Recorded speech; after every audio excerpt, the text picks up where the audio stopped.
Salut, sunt Chris Maximus, iar acestea sunt cele două premii puse la bătaie de către platforma iSell România împreună cu băieții de la țigara electronică Vogue. În dreapta noastră avem un model Audi A4 1.9 TDI cu 105 cai din fabrică și 140 puțin resortați.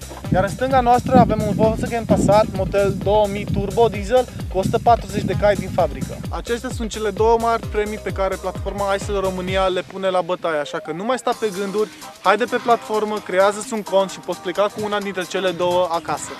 iSell România, părerea ta contează și iSell te premiază.